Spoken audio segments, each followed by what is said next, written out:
Black Myth Wukong जितना ही normal story वाला game दिखाई देता है, ये उतनी ही डिटेल्ड बैक स्टोरी और डीप लोर कंटेन करता है। इस गेम में हर बॉस की एक बैक स्टोरी है और हर चीज का एक रेफरेंस। इस गेम की स्टोरी में आप जितना घुसने की ट्राई करोगे, आपको उतना ही कंटेंट मिलता रहेगा। ब्लैक मिथ वुकोंग की स्टोरी सिर्फ गेम तक सीमित नहीं है। इसका सबसे बड़ा रीजन है ancient Chinese novel Journey to the West. Journey to the West एक फिक्शनल नॉवल है जहाँ पे शेन ज़ेंग नाम का एक चाइनीज मॉन्क इंडिया ट्रेवल करता है अराउंड 7th सेंचुरी एडी में, जहाँ पर बुद्धा उन्हें प्रोवाइड करते हैं 3 प्रोटेक्टर्स, शा वीजिन, जू बाजी एंड सन वुकोंग। इस स्टोरी में सन वुकोंग का काफी इंपॉर्टेंट रोल है और स्टोरी इसी के अराउंड रिवॉल्व होती है। और यहाँ पर एक इम्पोर्टेंट बात, जो गेम है ब्लैक मिथ वुकोंग, ये जर्नी टू द वेस्ट के ऊपर नहीं है बल्कि जर्नी टू द वेस्ट का सीक्वल है। यानी कि गेम की story Journey to the West के बाद स्टार्ट होती है, जो कि बिल्कुल भी ऑफिशियल चीज नहीं है। पर इसका ये मतलब है कि गेम ये दिखाना चाहता है कि जर्नी टू द वेस्ट कभी खत्म नहीं होता। एक बार अगर जर्नी टू द वेस्ट खत्म हुआ है तो उसके बाद कोई और destined one Journey to the West की स्टोरी को फॉलो करेगा। और जो जो इवेंट्स गेम में हुए हैं, जर्नी टू द वेस्ट में भी सेम इवेंट्स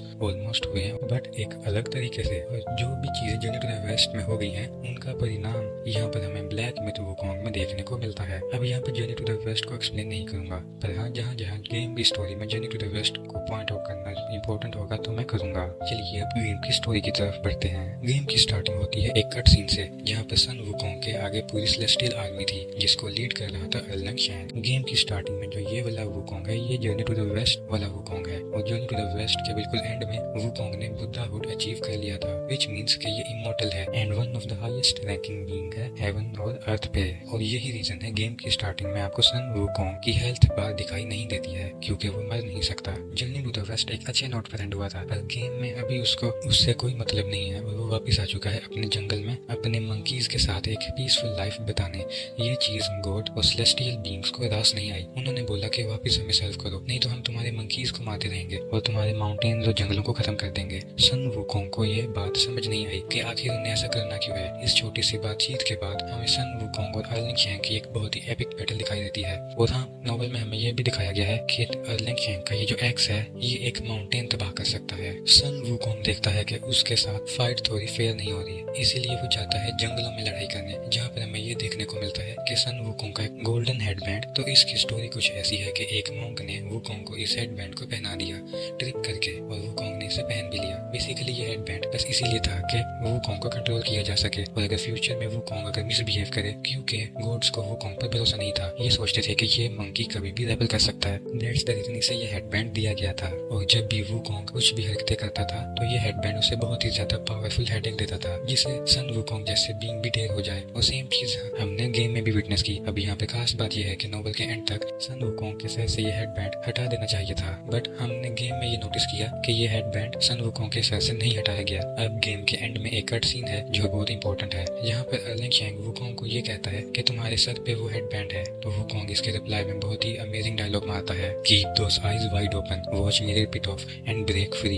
इसी हेडबैंड के चलते अर्लिंग शैंग ने सन वुकोंग को हरा दिया और कई दशक नहीं बल्कि शतक मतलब सेंचुरीज बीत गए और सन वुकोंग का रिमेनिंग एक स्टोन बन गया। बट स्टोन बनने से पहले सन वुकोंग ने अपने 6 सेंसेस यानी कि eye, ear, nose, tongue, body and mind को इस पूरे चाइना में शैटर कर दिया 6 डिफरेंट रेलिक्स में। एंड दैट्स द रीजन ये पूरा का पूरा गेम 6 डिफरेंट चैप्टर्स में डिवाइडेड है। हर चैप्टर के एंड में आपको एक रेलिक मिलेगा और हर चैप्टर के एंड में आपको एक बहुत ही डीप स्टोरी सुनाई जाती है। एक बात बता दूं, ये पूरी स्टोरी एक फ्लो में नहीं बताई है। चैप्टर के बीच में बहुत बड़े बड़े गैप्स हैं जो कि हमें गेम में नहीं दिखाए गए। कई सेंचुरीज बीतने के बाद हमें एक बूढ़ा मॉन्की दिखाया जाता है जो ये चीज एक्सप्लेन कर रहा था कि कैसे सन वुकोंग ने अपने 6 रेलिक्स को पूरे चाइना में डिवाइड कर दिया है किसी एक मॉन्की को ढूंढने के लिए। तो जो मॉन्की इन पूरे 6 रेलिक्स को ढूंढ कर लाएगा वो डेस्टिन्ड वन कहलाएगा। और हाँ, आप एक डेस्टिन्ड वन हो यानी कि इस गेम के मेन प्रोटैगनिस्ट। और हाँ, आपका चेहरा हूबहू सन वुकोंग से मिलता है और ये बात गेम में काफी लोग आपसे कहेंगे। First chapter black cloud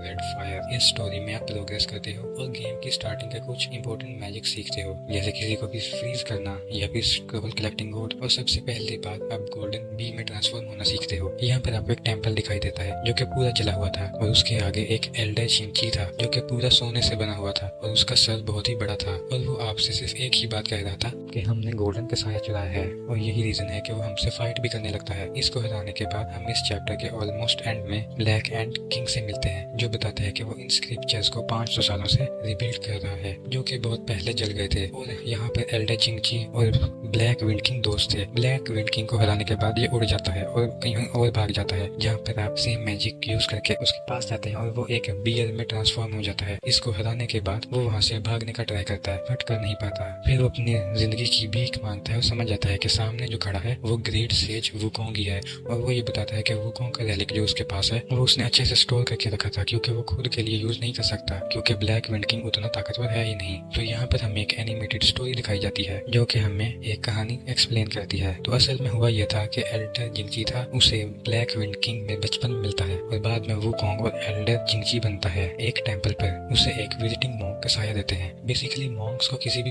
materialistic thing का लालच नहीं होना चाहिए, उन्हें हर चीज त्यागनी होती है। पर ये एक कसाया इतना ज्यादा लोगों को लालच दे रहा था कि एल्डर जिंगजी इसके पूरे पोजेशन में आ गया। दूसरे मॉन्क्स भी इस कसाया को चुराना चाहते थे और एल्डर जिंगजी को मारने के लिए उन्होंने टेंपल में ही आग लगा दी, क्योंकि ब्लैक विंड योगवाय एल्डर जिंगजी का फ्रेंड था तो वो उसकी हेल्प करने आया। बट कसाया को देखने के बाद वो कसाया को अपने साथ ही ले गया। जब एल्डर जिंगजी ये देखता है कि कसाया वहाँ पर नहीं है तो वो ये सोचता है कि आग में उसका कसाया जल गया और वो अपना सर दीवार में मार मार के सुसाइड कर लेता है। इस गेम में आप उन मॉन्क से भी फाइट करते हो जिन्होंने टेंपल में आग लगाई थी। प्लस अभी गेम में एल्डर जिंगजी ऐसा क्यों दिख रहा है, इसका रीजन ये है कि ब्लैक विंड किंग ने ट्राई किया था अपने फ्रेंड को रिसरेक्ट करने का, जिसने स्टोन और बाकी मटेरियलिस्टिक चीजों का सहारा लेके एक बड़ा सा स्टोन क्रिएट कर दिया जो आज तक उस कसाया के पीछे पड़ा है। इसका मोरल ये हो सकता है कि एक मॉन्क जो है मटेरियलिस्टिक थिंग को त्याग देता है और एंड में वो खुद सोने का बन गया। अब हम ये देखते हैं कि गेम के अंदर चैप्टर 2 स्टार्ट हो गया है और हम डेस्टिनी 1 उस जगह पहुंच जाते हैं जहाँ पर सेकंड रेलिक है। पर यहाँ पर काफी टाइम बीत चुका है और हम ये देखते हैं कि हमारा डेस्टिनी 1 हार चुका है। हमारे चेस्ट पर काफी सारे एरोज घुसे हुए हैं और हम ऑलमोस्ट मरने वाले हैं। हमारे सामने एक हेडलेस बार्ड गाना गा रहा था और पता नहीं वो कौन सा मैजिक करता है जिससे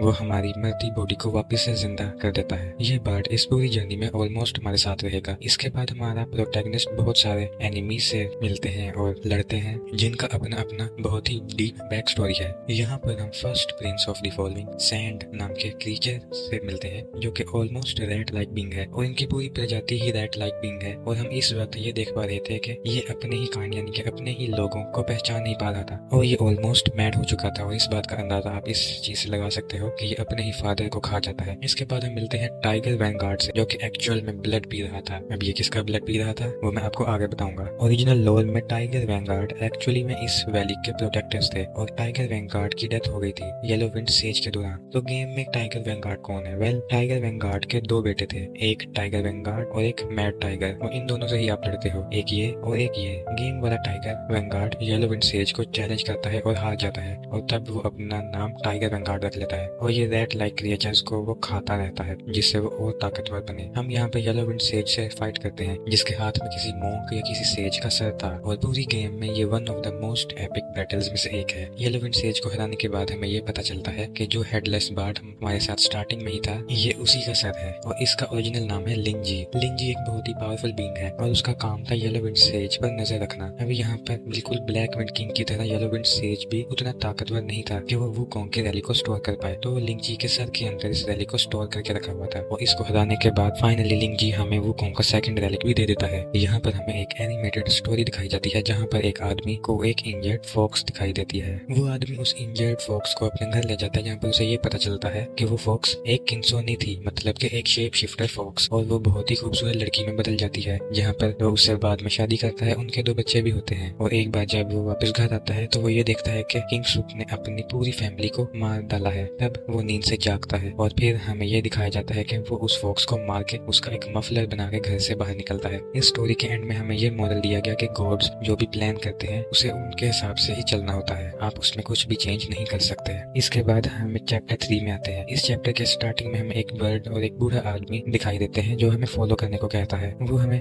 रैट में कन्वर्ट करता है और हम उसके पीछे पीछे उड़ते हैं। आगे हम देखते हैं कि इल्यूजनरी टेंपल और एक बेबी बुद्धा जिसने येलो कपड़े पहने हुए हैं। वो बिना टाइम वेस्ट किए अपने पोर्टल से पूरा का पूरा ड्रैगन निकाल देता है। इस ड्रैगन को हराने के बाद हम पानी के नीचे गिर जाते हैं, जहाँ पे जब हम उठते हैं तो हम अपने आप को एक प्रिजन में देखते हैं। कुछ नए मैजिक सीखने के बाद हम अपनी जर्नी को प्रोसीड करते हैं जहाँ पर उसे एक लेडी दिखाई देती है जिसका नाम होता है गैंजन स्टार, जो कि mother of all dragon dragons थी। अब जर्नी टू द वेस्ट में जिंक्स स्टार सन वुकोंग की तरफ से फाइट कर रही थी, पर अभी वो येलो ब्रो के साथ मिल चुकी है। याद है जब मैंने स्टार्टिंग में 3 कंपेनियंस के बारे में बात की थी, जिनमें सन वुकोंग के साथ जू बाजी भी था। इसी ने जू बाजी को कैद कर रखा है और यहाँ पर वो किसी से बात भी कर रही है। इसे फाइट करने के बाद हम इसे हरा देते हैं और जब ये ड्रैगन फॉर्म में ट्रांसफॉर्म होती है तब ये इस घंटे से जाकर लड़ जाती है और बाद में हमें पता चलता है कि इसके अंदर जू बाजी था, यानी कि ये पहले सन वुकोंग का कंपेनियन रह चुका है और जू बाजी भी हमारा साथ देना चाहता है कि वो सारे रिलिक्स कलेक्ट करे और एट द एंड वो सन वुकोंग खुद को रिजरेक्ट करे।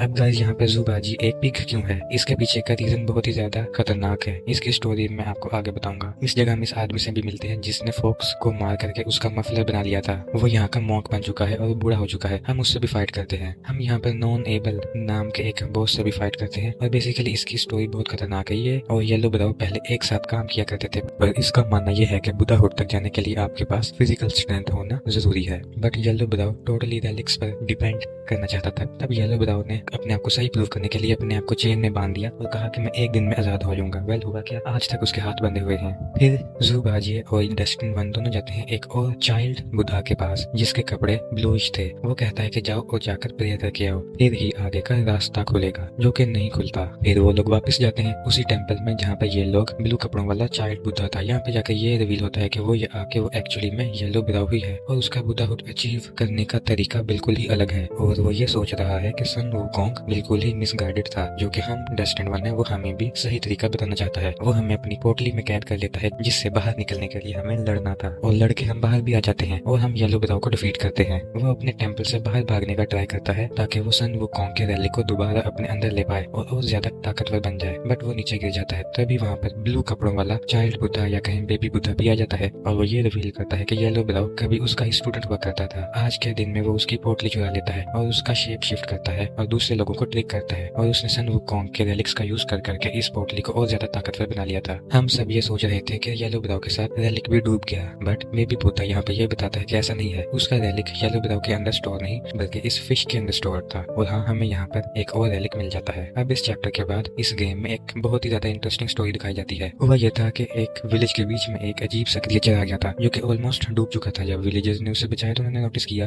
कि उसके घाव से मोती निकलते हैं और उसकी सलाइवा यानी कि थूक से लोग खूबसूरत हो जाते हैं और बीमारियां चली जाती हैं। ऑफ कोर्स विलेजर्स का फायदा हो रहा था, तो उन्होंने उस क्रिएचर के लिए पूरा का पूरा टेंपल बना दिया। उसकी वो वर्शिप करने लगे और उसको बहुत ज्यादा खाना देने लगे, जिससे ये क्रिएचर तो मस्त मजे में जी रहा था। एक रात विलेजर्स इसकी पूजा कर रहे थे कि तभी एक इंसान जो इस क्रिएचर से डिससेटिस्फाइड था, उसने ये सोचा कि अगर इसके घाव से इतने मोती निकलते हैं तो अगर मैं इसको चाकू मारूं तो कितना सोना निकलेगा। और इसने ऐसा ही किया, उसने उसे चाकू मारा और क्रिएचर मरने लगा। ये चीज सब विलेजर्स ने देखी और उस आदमी को रोकने के बजाय उन्होंने इस क्रिएचर पर ही धावा बोल दिया और जितना सोना लूटने का ट्राई किया, इस क्रिएचर को विलेजर्स अधमरा कर देते हैं। और ये बीच पर बैठा हुआ था जहाँ पर इसका एक बहुत ही पुराना दोस्त जिंग चैनजी आकर इसके बगल में बैठता है और अधमरा क्रिएचर ये कहता है कि मैंने एक बार तुम्हें फिर रॉन्ग प्रूफ कर दिया। फिर वो मॉन्क ये कहता है कि तुम्हारा तरीका मुझे पसंद नहीं आया। तो इसके रिप्लाई में ये क्रिएचर ये कहता है कि अगर जीतने के लिए नहीं तो उसके तरीके और एंड की बात क्यों कर रहे हो।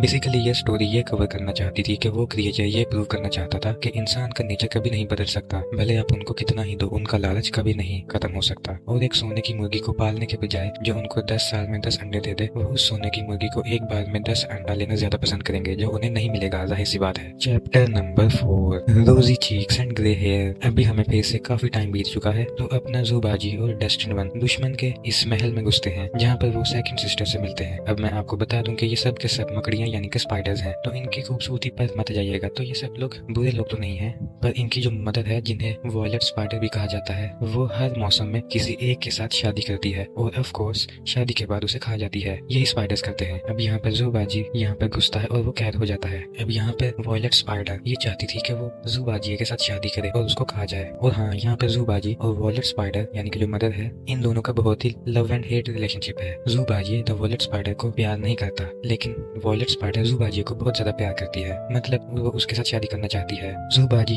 के साथ सन वुकोंग भी ऑलमोस्ट कैद हो चुका था मकड़ियों के जाल में। अब यहाँ पर उसके ऊपर एक बहुत ही अजीब सा क्रिएचर हमला करता है जिससे एक लड़की हरा देती है। अब ये पूछती है वुकोंग से कि बाहर कैसा दिखाई देता है। इस बात से ये प्रूव होता है कि ये सारी की सारी मकड़ियां यहाँ पर कैद हैं और ये चाह कर भी बाहर नहीं निकल सकती क्योंकि ये अपने ऊपर के लोगों को बैठे हुए बेनिफिट्स दे रहे हैं। आगे हमें सारे के सारे स्पाइडर सिस्टर्स को दिखाया जाता है जो यहाँ पे ये बात कर रहे थे कि मदर जो है उनकी वो जूबाजी को एक्सपेक्ट कर रही है इतने सालों से, और वो ये सोच रहा था कि उन्हें लगा था कि ज़ुबाजी थोड़ा और हैंडसम होगा, पर वो तो पिग है। अब हमारे सन वुकोंग का नेक्स्ट बिग बैटल किससे होता है? यस, ज़ुबाजी से, यानी कि वो करप्ट हो चुका है। उसको हराने के बाद हम उसके सेकंड फेज से लड़ाई करते हैं, जिसके बाद उसे एक मिरर दिखाई देता है और वो अपनी पुरानी जिंदगी के चेहरे को देखता है जब वो पिग नहीं हुआ करता था। बहुत हैंडसम बंदा हुआ करता था ये। अब उसके माथे पर एक नीडल आके लगता है, जिससे उसका ये करप्शन मिट जाता है। फिर वो बूढ़ी औरत यानी कि द वायलेट स्पाइडर ज़ुबाजी को फिर से कैद कर लेती है और उनके बीच में बातें होती है, जहाँ पर हमें ये पता चलता है कि ज़ुबाजी ने उसकी सारी सिस्टर्स को मार दिया था, सिर्फ इसको छोड़ करके। क्यों? क्योंकि ऑफ कोर्स इनके बीच में लव एंड हेट रिलेशनशिप जो था, ज़ुबाजी इसे मार नहीं पाया। और क्योंकि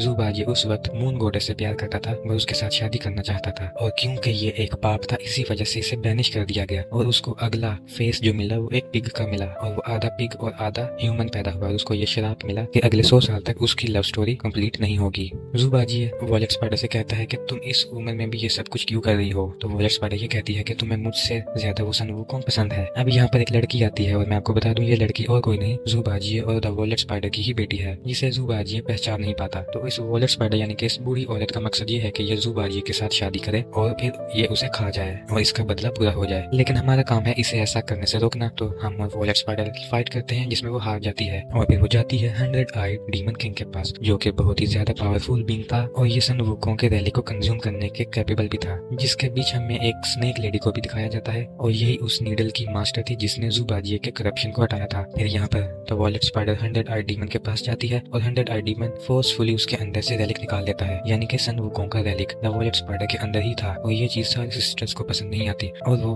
फाइट करने लगती है 100 आइड डीमन से, एंड एट द एंड हम उसे हरा देते हैं, बट द वायलेट स्पाइडर मर जाती है। अब हम बढ़ते हैं चैप्टर 5 की तरफ, गोल्डन चाइल्ड क्रिम्सन ब्लड। इस चैप्टर की स्टार्टिंग में द डेस्टिन्ड वन एक बंधे हुए फॉक्स से मिलता है, जो कि एक किंसोने थी और वो शेप शिफ्ट करके एक इंसान में बदलती है, जिसका नाम है पिंक पिंक। ये प्रिंसेस फेयर फॉक्स और बुलकिन की बेटी है। जैसे मोंकी किंग है वैसे ही बुलकिन है। अब यहाँ पे प्रिंसेस फेयर फॉक्स को ज़ुबाजी ने मार दिया था।